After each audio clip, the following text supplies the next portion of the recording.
Coming to a new city, things look a little different, Vegas, compared to where you were?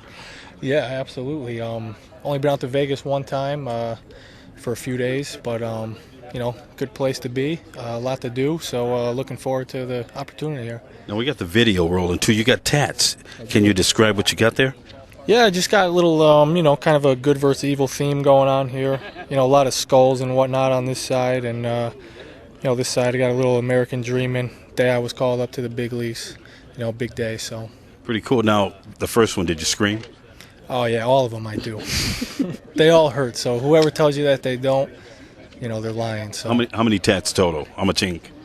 Total, honestly, probably like 15, 20 tats. But these days it's just kind of going with the sleeves, trying to fill in everything. So just trying to turn it into one big one. Is that it, or are you terminating, adding?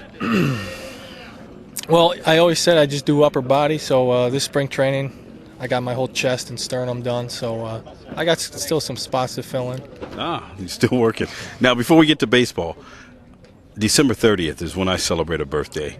You do one better. You're New Year's Eve. Yep. Now, you never have to pay for anything, do you?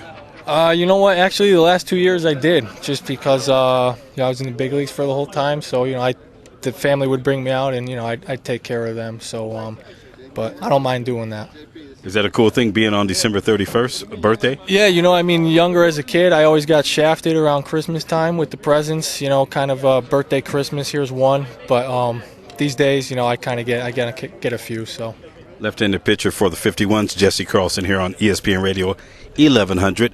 Let's talk about Toronto last year. You had a chance to be up with the Biggins for quite a while. Tell us about that experience. Yeah, great experience. Last 2 years pretty much been in there for the whole time.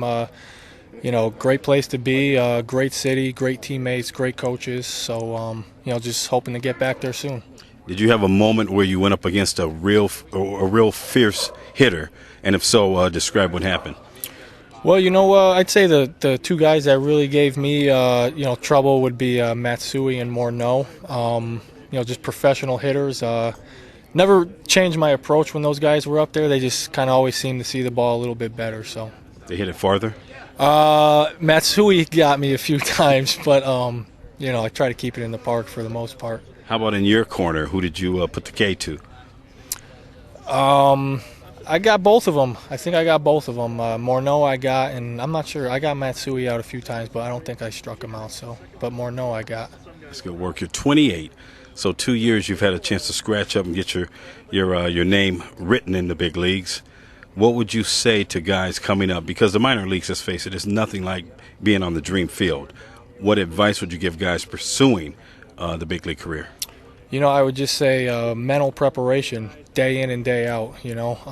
Obviously here, you're not facing as good of hitters or playing as in bigger crowds, but being able to fail, and then the next day being in another pressure situation, being able to handle that and bounce back and kind of not let things snowball on you. That would be the biggest thing. Just mentally coming sharp every day, ready to play.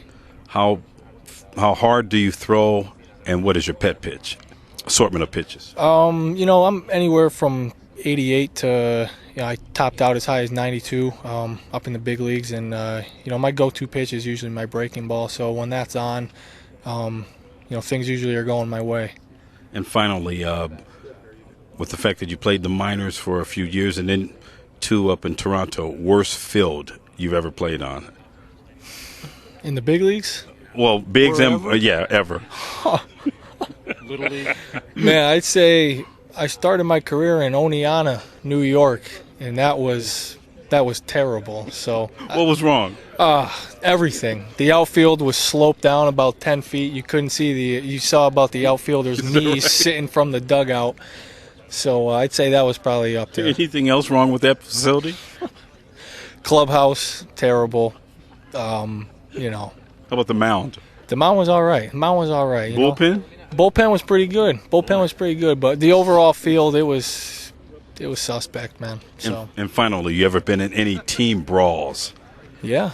Give me something good. Yeah, I started one last year against the Yankees. A few of our guys, they hit our guys about 9 times in 4 games, and I kind of took it upon myself to make something happen, and I threw at Posada and I missed him. And then later in the inning, he scored, and while he was running past home plate, he threw me a forearm shiver to my chest, and it was on. And Did you get yours? I got mine, but he got me too. I had a lump the size of a softball on my head and a bloody lip, but it was all good, man. So it was exciting. Next time you got to show your ink and say, yo, yeah. You know who you messing with. Yeah, I'm from hard-hitting New Britain, you don't want to mess with me. So It's awesome. Thanks, Jess. Thank you.